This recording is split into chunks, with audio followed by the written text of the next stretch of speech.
En esta clase seguiremos hablando del control hormonal, pero esta vez vamos a hablar de las hormonas gonadales. Vamos a comenzar a hablar de las hormonas testiculares y por supuesto comenzaremos con los andrógenos. Colectivamente se llaman andrógenos, pero incluyen la testosterona, la dehidroepiandrosterona y la androstenodiona. Las tres hormonas son sintetizadas en las células de Leydig en respuesta a la acción de la FSH y la LH. Su función básica en los machos es el control de la espermatogénesis y además controlan los caracteres sexuales secundarios masculinos. También son producidas en las glándulas adrenales, en la teca ovárica y en la placenta. En el testículo los andrógenos se sintetizan en las células de Leydig a partir del colesterol en el retículo endoplasmático liso. La testosterona en las células de Sertoli es convertida por la 5-alfa reductasa en dehidrotestosterona y por la aromatasa a estradiol. Recordemos el control hormonal para la producción de la testosterona. En el hipotálamo y por la vía porta va la hormona liberadora de las gonadotropinas que induce la liberación de FSH y LH. La FSH va al túbulo seminífero y las células de Sertoli responden sintetizando la proteína fijadora del andrógeno y cuando hay exceso de testosterona en el túbulo seminífero sintetizan la inhibina que controla en la hipófisis que no se sintetice más FSH. Por otro lado, la LH induce a las células de Leydig para que sinteticen la testosterona o los andrógenos en general y se secrete al túbulo seminífero y a la sangre para ir a todo el cuerpo. Los niveles altos de testosterona ejercen un control de retroalimentación negativo en el hipotálamo y en la hipófisis para que no se sintetice más la hormona liberadora y tampoco la LH. Las células de Sertoli en respuesta a la FSH y andrógenos producen la activina, que activa la liberación de FSH, es decir, un control de retroalimentación positivo. La inhibina, que inhibe la liberación de FSH y el balance FSH-LH, es decir, un control de retroalimentación negativo. La proteína fijadora del andrógeno, que ya vimos para qué funciona. Pueden convertir testosterona a estrógenos también, ya vimos, en poca cantidad, pero importantes en la espermatogénesis final. A la testosterona le han asociado diferentes acciones, no todas relacionadas con la espermatogénesis y desarrollo de caracteres sexuales masculinos y de órganos asociados a la función reproductiva, que ocurren en diferentes órganos del cuerpo, incluyendo el cerebro. Así, por ejemplo, está asociada con el comportamiento masculino, con el comportamiento agresivo en contextos reproductivos cuando hay selección sexual femenina, defensa de territorios, etc. Es sabido que el sistema inmuno es reducido por sus altos niveles, así como también tiene efectos oncogenéticos. También interfiere con el comportamiento de cuidado parental y en enlace familiar y de pareja. Se asocia con una mayor probabilidad de heridas y muerte por su relación con tener comportamientos intrépidos y de autoconfianza excesiva. También se asocia con un menor almacenamiento de grasas y altos costos energéticos. Otros efectos relacionados que son positivos y por lo tanto la testosterona se ha usado para mejorar algunos aspectos físicos y mentales en las personas. Hay que distinguir entonces entre el papel de la testosterona y el efecto del uso de la testosterona como un suplemento. En la mujer, aunque en menor proporción, también cumple funciones importantes en conjunción con los otros esteroides sexuales. Sus efectos al ser usados se observan en la figura, incrementan la libido, estimulan la formación de eritrocitos, promueven el desarrollo muscular, el crecimiento óseo, la producción de colágeno dérmico y la salud reproductiva. Por lo tanto, parecería un muy buen suplemento tanto para mujeres como para hombres. Miren por favor acá cómo está asociada a funciones importantes que mejoran o protegen la salud. Por eso este tipo de esteroides se han usado para mejorar, por ejemplo, la eficiencia deportiva. La testosterona exógena ha sido entonces usada como una droga que conocemos como anabolizante esteroide. Sin embargo, el uso a largo plazo de estos esteroides anabólicos causa un desbalance hormonal y este puede causar presión arterial alta, acné, anomalías en la función hepática, alteraciones en el ciclo menstrual en las mujeres, disminución de la producción de esperma en los hombres, impotencia y ginecomastia en los hombres, crecimiento de los senos es ginecomastia, insuficiencia renal, hepática y enfermedades cardíacas. También pueden hacer que tanto hombres como mujeres estén más irritables, lo que puede conducir a cambios de humor que pueden llevar a agresividad y violencia extrema. Las hormonas ováricas relacionadas con la función reproductiva son las siguientes: estrógenos, progesterona, relaxina, activina, inhibina o foliculoestatina. Los estrógenos comprenden tres hormonas muy similares, todas producidas en el epitelio folicular, que son el estradiol, que es el más abundante, la estrona y el estriol. Como dije, son todas producidas por el epitelio folicular, pero también en menor proporción por el cuerpo lúteo y la placenta. Las hormonas viajan por la sangre unidas a proteínas y son liberadas en los tejidos blancos, a donde ingresan y o se unen a receptores específicos, produciendo respuestas citoplasmáticas y de transcripción a nivel nuclear. Acá podemos ver cómo los estrógenos establecen un complejo con la proteína plasmática transportadora y así viajan por la sangre. Una vez se encuentran la célula blanco donde pueden actuar, pueden ingresar al citoplasma donde hay un receptor citoplasmático con el que se une e ingresar al núcleo donde activa la respuesta, que puede ser la proliferación celular, por ejemplo, de las células del epitelio folicular o del oviducto, o la síntesis de alguna proteína respuesta a su efecto, por ejemplo, las vitelogeninas en el hígado. Una vez el estrógeno ha sido empleado, sale de la célula hacia el torrente sanguíneo para ser metabolizado. Los metabolitos esteroides se eliminan por la orina. Los tejidos blancos de los estrógenos son el cerebro, el sistema cardiovascular, las glándulas mamarias en los mamíferos, el sistema reproductivo y los huesos. Los estrógenos colectivamente tienen varias funciones. Producen el crecimiento folicular vitelogénico en los animales que tienen vitelogénesis. En altos niveles inhiben la liberación de FSH y estimulan la liberación de LH, por lo que promueven la ovulación. Su nivel desciende rápidamente en la ovulación. Acá podemos ver claramente cómo desde el hipotálamo y la hipófisis se controla la producción de los estrógenos por parte del epitelio folicular. Los estrógenos tienen funciones reproductivas fundamentales en relación con el ciclo ovárico, la diferenciación del ovocito y la vitelogénesis por un lado, y la maduración del ovocito y su ovulación.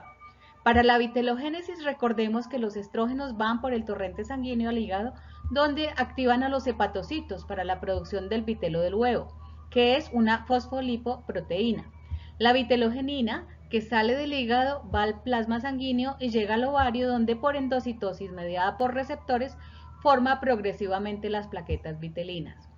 Por otro lado, también tienen niveles altos al final del crecimiento folicular para permitir, junto con la progesterona, el que ocurra la maduración final de la célula huevo, esto es, que termine la meiosis 1 y empiece la meiosis 2 y se pueda dar la ovulación.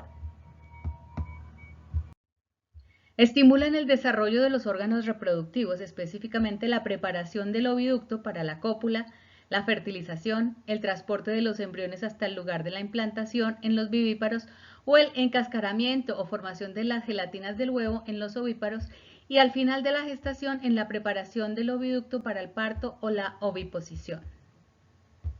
Para esta última función relacionada con el parto u oviposición, los estrógenos actúan coordinadamente con la oxitocina y otras hormonas importantes que son las prostaglandinas. El estrógeno ovárico induce a que se activen los receptores de oxitocina en el oviducto. La oxitocina producida en la neurohipófisis induce las contracciones uterinas y a que la placenta produzca las prostaglandinas, que a su vez producen contracciones oviductales aún más vigorosas, y ambas hormonas se controlan por retroalimentación positiva, induciendo más y más síntesis hasta producir el parto o la oviposición. Permiten desarrollar los caracteres sexuales secundarios femeninos, entre los que están el comportamiento receptivo del macho durante la temporada fértil, la diferenciación por tamaños entre los sexos, el desarrollo de las mamas, etc. También se relacionan con otras funciones no reproductivas. Por ejemplo, están involucrados en la homeostasis de calcio, disminuyendo la reabsorción del hueso y crecimiento de los huesos en la pubertad y luego la atención del crecimiento. Los estrógenos también tienen otras funciones muy importantes. Ya vimos que controlan el ciclo ovárico en la fase de crecimiento folicular. También controlan varios procesos fisiológicos aparentemente no relacionados con la reproducción. Por ejemplo, controlan el balance energético general del cuerpo, permiten la acumulación localizada de grasa para moldear el cuerpo femenino, se relacionan con el metabolismo pancreático al permitir la supervivencia de las células beta del páncreas, esto es, las células que controlan la síntesis de la insulina. Asimismo, en el hígado y en el músculo esquelético controlan la sensitividad a esa insulina y en el hígado también están relacionados con la homeostasis lipídica. Por otro lado, controlan el desarrollo y polarización de los macrófagos estimulando el sistema inmunológico. Asimismo, tienen receptores en la piel y en el folículo piloso, de manera que controlan el crecimiento del pelo y la dermis. Se relacionan también con el control de las temperaturas corporales. Evolutivamente, al parecer, todas estas funciones son protectoras de la madre, que es la responsable de la reproducción de la especie. Por lo mismo, una deficiencia o resistencia a los estrógenos producen varios problemas asociados a sus funciones.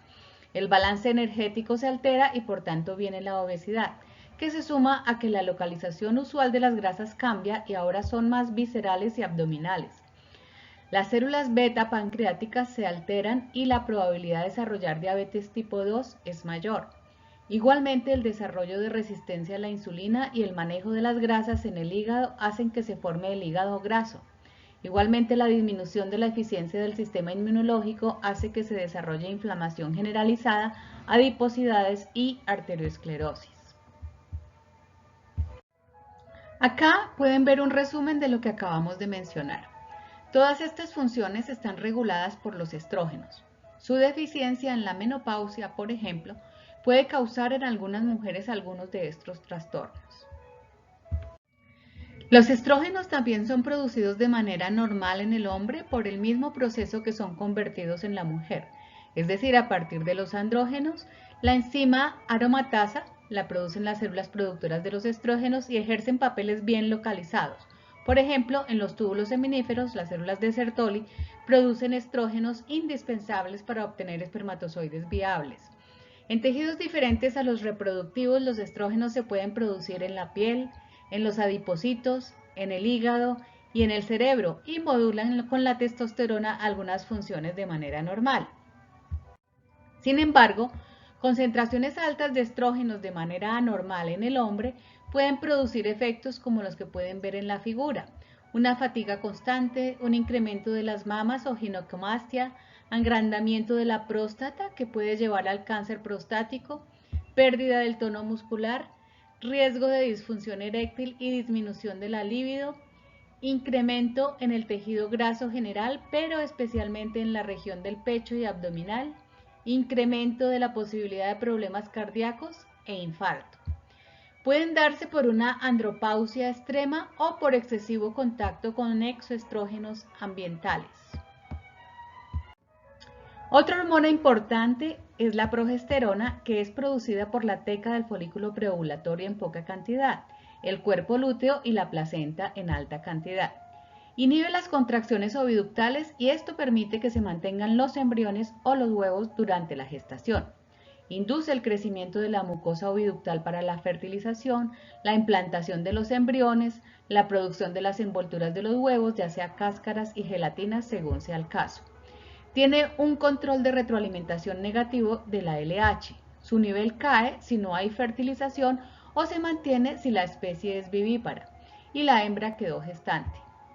Asimismo, el nivel cae cuando va a ocurrir el parto o la oviposición. Acá podemos ver cómo son sus niveles durante un ciclo ovárico y durante la gravidez. En la fase luteínica del ciclo ovárico, es decir, después de la ovulación, la progesterona está en sus mayores niveles. Si no hay fertilización, cae y se inician las contracciones uterinas que inducen a la menstruación o a la finalización del ciclo estral en los animales no primates.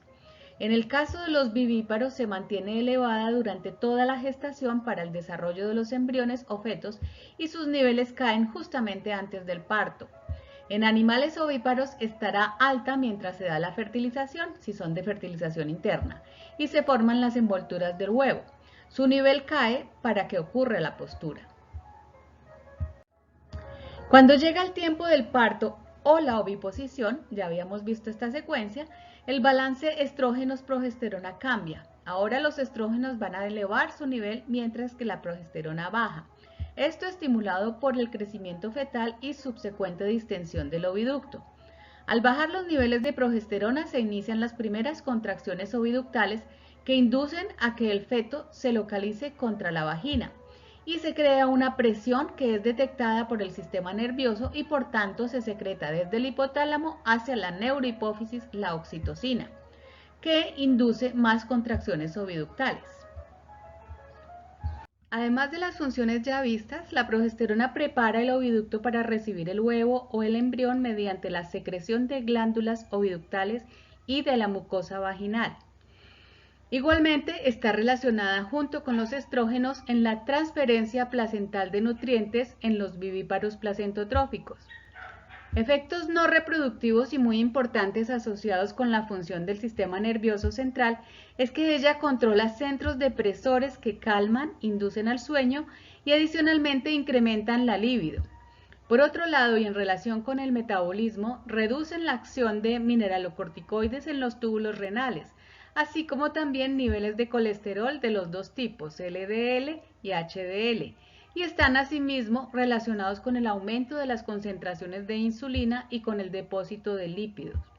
En los machos existe porque es un intermediario de la síntesis de la testosterona, ayudando así a balancear sus niveles con respecto de los estrógenos. Recordemos que hemos hablado de hormonas esteroides producidas por las gónadas o tejidos extragonadales, pero siempre asociadas a la reproducción.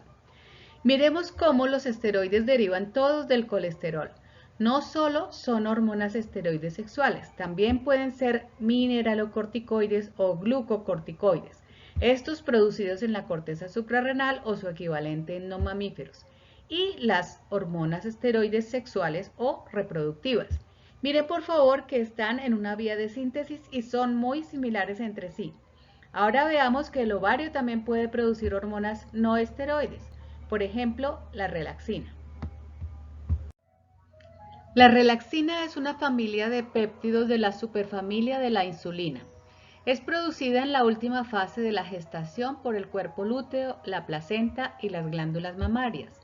En el macho se produce en la próstata y está presente en el semen, induciendo la motilidad de los espermatozoides. Relaja los ligamentos y afloja el cartílago púbico para permitir el parto o la oviposición.